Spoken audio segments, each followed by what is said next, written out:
DJ Payne 1. Thankful.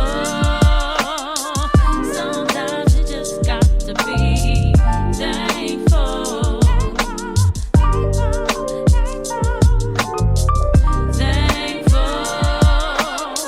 Sometimes you just got to be. We may have entered the somewhat zone. All right. We had some technical difficulties, but we're in the somewhat zone. Let's just put it that way. Anyways, back to our conversation. Now, you were talking about most mass shootings occur in a workplace. Why am I in a different room? As opposed to like a school setting or a theater or something like that. Correct. Why do you think that is? Well, one thing is that like when you look at just murder in general, like generally, like who do the police typically first suspect when someone is killed? Someone that knew the person, right? Like either like a family or relatives. Right. So I think it's just maybe just more a function that people are more likely to kill in places that they're familiar with, or that they have they feel they've been wronged in some way, or like a vendetta of some sort. Or revenge. So I think it's probably related more to that than anything else. Now, if I had to guess, yeah. Yeah. So you brought a word in there that kind of clicked in my head. A vendetta, or a response to something. So, sure. A lot of these kids that are, committing these mass shootings, what is going on in their school lives, in their home lives, that is causing them to, be in a position to do something like this. And I feel that there is something to be said of ostracism. Kids being ostracized. They don't. They're not engaged in social activities. They're not engaged with other social beings, in their peer group, and they're bullied or disregarded. So they turn to heinous acts to gain them infamy. So a theory that I have is that a cause of this. Part of the causes of this is the society's movement away from family and faith. So, and I know it's a trope. I know that it's like the Republicans love to say this, right? And I don't want to give any political party, credit to what they're saying, but this is how I feel about it, right? So back in the days, in the 50s or whatever, your self-worth revolved around your family, right?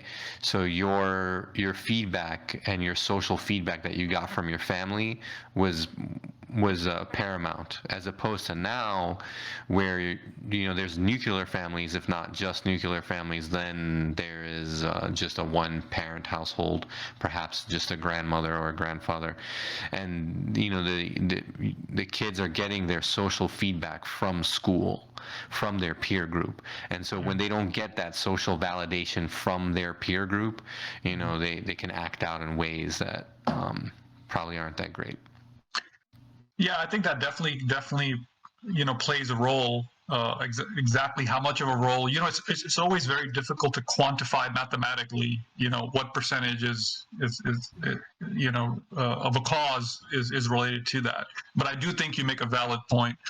The other thing I would say is that, like, just with the advent of the internet and all the different types of online forums which can radicalize social media. I think that has to be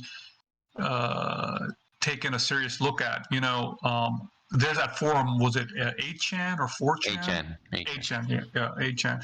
And I believe that several of the recent mass shooters have used that particular forum to communicate their ideas and worldviews with each other. And they got validation from other, like-minded, heinous individuals on those types of forums. So the internet is a breeding ground for radicalization. And I don't know, I'm not sure what you can do as far as safeguards with that. Do you have any thoughts on that? Well, I mean, it goes back to family and faith. If you're getting your social validation from your family and your social validation through close friends, personal one-on-one contact with people, you're in a better situation as opposed to being online talking to some random person and Okie Kanopi, So, I mean, like, but then now as far as faith goes, like, there's accountability when it comes to that, right? So like if these mass shooters, they'll go in, do their shooting, and then kill themselves or be killed. Their goal is to die at the end. And if they don't have faith, then there's no restriction to what they can do, because if they're alive, they'll be held accountable by society. But if you do something wicked and you die and you have faith, then you're held accountable, by your superior being, whatever God you worship. So, with the lack of faith, there's no accountability after you die. Whatever I did, and that's it. So there's no caution when it comes to that. Now, it'd be interesting a decline in faith and sort of religious affiliation is not just happening in America, correct? I think it's happening in other Western and countries as well. Wouldn't you say? I mean, I don't know enough about that. Yeah, I would say like in Western Europe. Yeah. I mean, what would be interesting, and I don't know if there's like a study. I mean, maybe we'll have to look into it at some point. But I don't know if there's a study that's been done which looks at the sort of prevalence of faith and religious values in different countries, and see if there's a correlation as far as gun deaths goes with that. I mean, it doesn't just have to be gun deaths. It could be other types of crimes or violence or actions that people take. Right. And then again, I mean, let's be fair. Yeah. Faith or religions can be a catalyst to violence. Absolutely. So let's be fair in our conversation. Some people might misinterpret, a certain faith or a certain religion or a certain credence and say, "Well, I'm doing this and because of my faith." And I agree. I think in Denmark, I believe there was a mass shooting, and the individual who did the mass shooting was saying, this is because of my my faith. A Dane. This is a Dane doing it. Yeah. So, it can be both sides of the coin. Yeah, I agree. I don't think like just having religious affiliation by itself is a panacea to solve all the ills. I definitely agree with that. I think another point though is that I think that, and I don't know, man. I'm going to speak personally now. I'm gonna get away from the data for a little bit, and I'm just going to speak from my own personal experiences, what I've experienced and what I've seen living in this country over the last 30 plus years. I think it seems to me that gradually the society is getting, there's less and less compassion and kindness. I think I'm seeing like, it just seems that people are very quick to anger. They don't know how to problem solve. People just, they don't tolerate stress well. There's a sense of entitlement that's very prevalent, that like if someone feels that they're not getting what they deserve, then they need to take it, right? I mean, that seems to be the larger message, that's played out in society. So I think that definitely can be a breeding ground as well, Yeah, for sure, man. I'd say social media has a large role to play in that. Yeah. I would also, because like there's less time to like think on social media. Yeah. You're just flipping through videos or flipping through TikToks or flipping through comments, Yeah. Another thing, like in the early 90s, late 90s, in the late 90s, let's say, and especially after 9/11, there was a turn in our country which I want to call like the Talibanization of the United States and the U.S. social issues, where you have you have like the Taliban.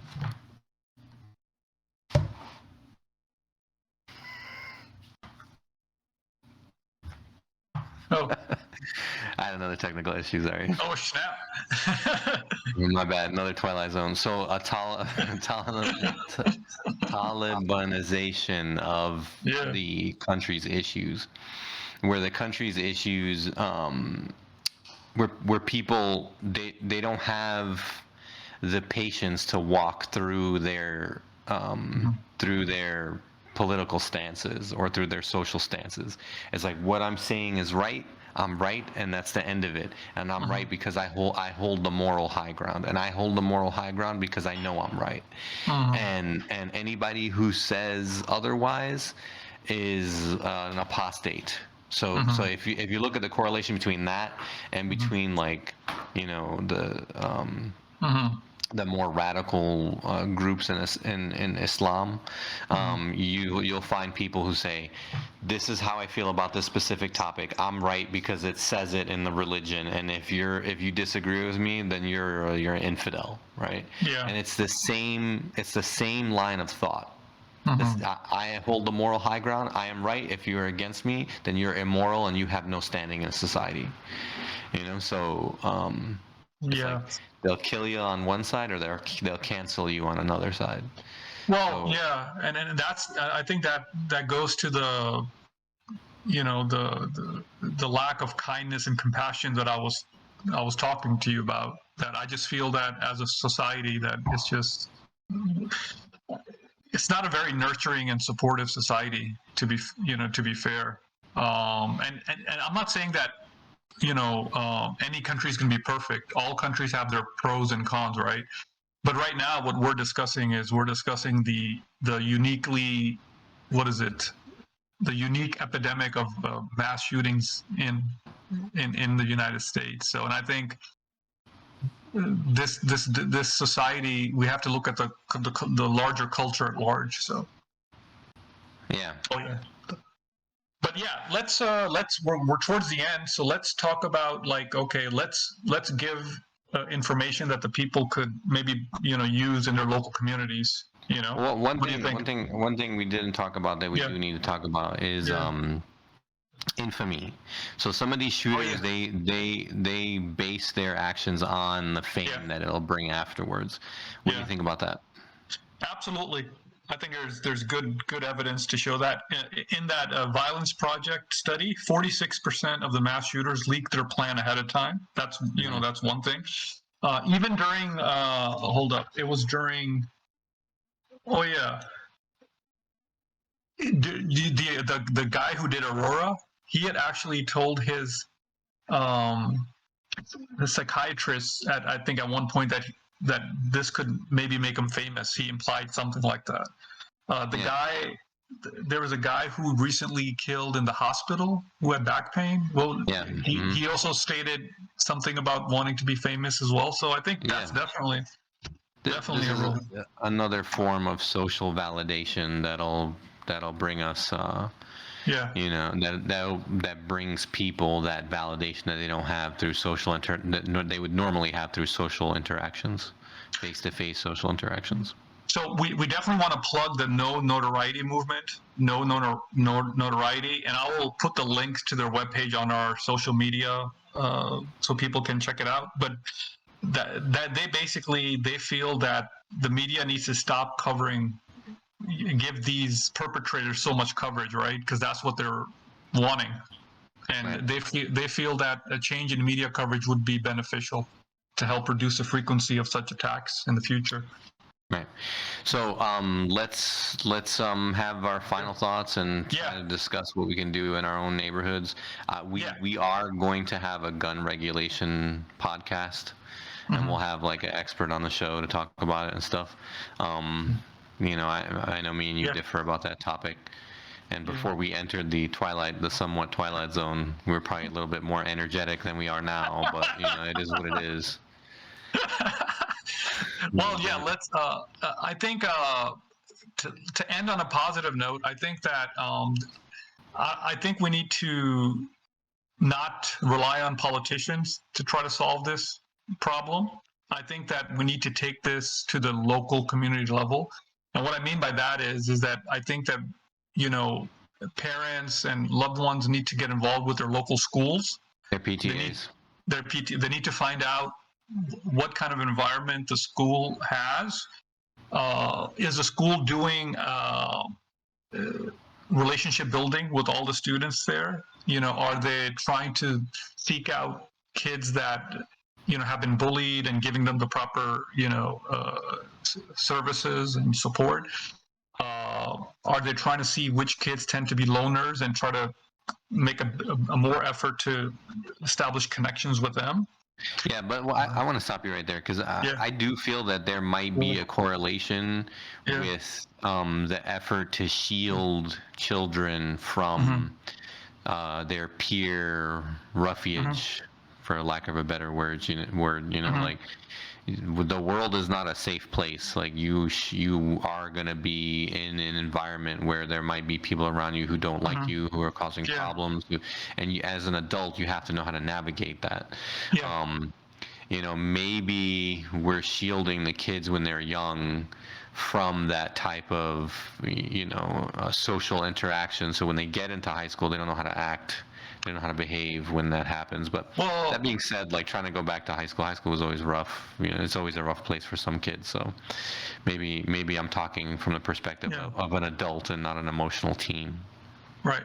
Well, yeah, but I think I was talking more in the sense that like after the bullying has taken place, right? Like, now, I'm not saying that you can like shield kids from all sorts of adversity. I'm not saying that, but I'm saying that like because if you look at the childhood histories of a lot of these perpetrators, well, what's one factor that they had in common? Abuse. Yeah. So I think I mean, you want to like reduce the pathway down to violence, and the earlier you intervene, the better your chances are that give kids coping mechanisms to the bullying and the social invalidation. Give them coping mechanisms so they can figure out, because you know, man, like I mean, that's important. That's definitely important. We can't shield them. Maybe we don't want to shield them, but we definitely want to give them coping mechanisms. And also, like the kids that are typically loners, they can't feel excluded or alienated. That's really important, because that's another common trope that you see, right? Is that kids who feel alienated, or they feel that there's this world, they have no meaning in this world. They're the ones that are, you know, at high risk. And like, you know, the fathers or the uncles or the men that go to the PTAs, you know, I want to encourage you guys not to only focus on security. You know, like maybe that might be your go-to thing. Well, is the school secure, and how many cops are around, blah blah blah. You know, like maybe that shouldn't be our focus. Our focus should be, how can we help the kids that are susceptible to this type of thinking? Can we be mentors to them? Do they need mentors? Are there men in their lives that can mentor them, that can help them?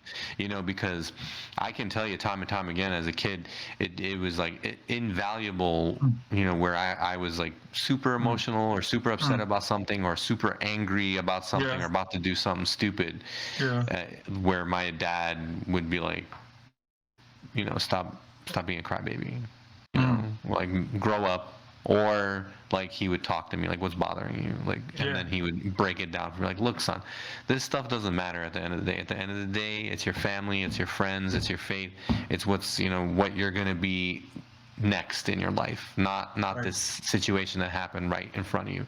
And sometimes you just slap the shit out of me and khalas, I'd forget about it. You know, so yeah, and like that is potentially what these young men need. Not a slap, but like some mentor, you know. Yeah, but you know, as the old saying goes, it takes a village to raise a kid, right? So I think we all can play a role. Oh, let's end on a positive note. You know, there's this guy who gave a TED talk. I forgot his name right now, but you know what he said? He said that he was actually planning on shooting in a school, right? He was actually planning on carrying out a mass shooting, but you know what stopped him? You'll never guess. Just guess. Cotton candy. I don't know. Damn, you were close actually. Someone made him a blueberry pie, and he said, "No, I'm not kidding. There's a TED Talk." Awesome. He said someone making him a blueberry pie stopped him from becoming a mass shooter. Kindness, man. Just kindness. Small acts of kindness. So I think that's what we should try to just be kind to people. Be kind to yourself. Be kind to others. Right. And that's my final thought, I think. Awesome, man. All right. Well, we're going to wrap this podcast up. Today's podcast is brought to you by Khalas Energy Drink. One drink. Yep. And Khalas. Also by Stay Fresh Lotus. Stay Fresh Lotus. Stay fresh. We got a new sponsor this week. We have the Big Brown Deck Barbecue out in Alachua, Florida. Come on down. The eating's good. Oh, by the way, my phone has been going off the hook. Like all these people are like, "Where's Saint? Where's Saint? Where's Saint? Where's Saint? Where's Saint? Why is Saint not there? Where's Saint? Why is Saint not there? Like, why is it just you two? Our two?" viewers. No Saint makes for a boring show. Let's see how it works out. It's hard when you don't have a foil. It's easy to talk to you, Riz K. So it's like it just becomes like, yeah. So everything's great, huh? Okay, awesome. We'll talk to you later. All right, everybody. Next show we're gonna talk about some cool shit. Hopefully Saint will be on, and we'll see you. Oh yeah, and also before we end, like I said, make sure if you're on Facebook. Click and like our Somewhat Podcast Men Facebook page. I am gonna put material on there which will supplement our discussions here. So I will put on links to things that we discussed here and other useful information. And don't forget our YouTube page. Please please spread the love, like, comment, and subscribe. Yes, all right. Okay, all right, peace. Bye bye.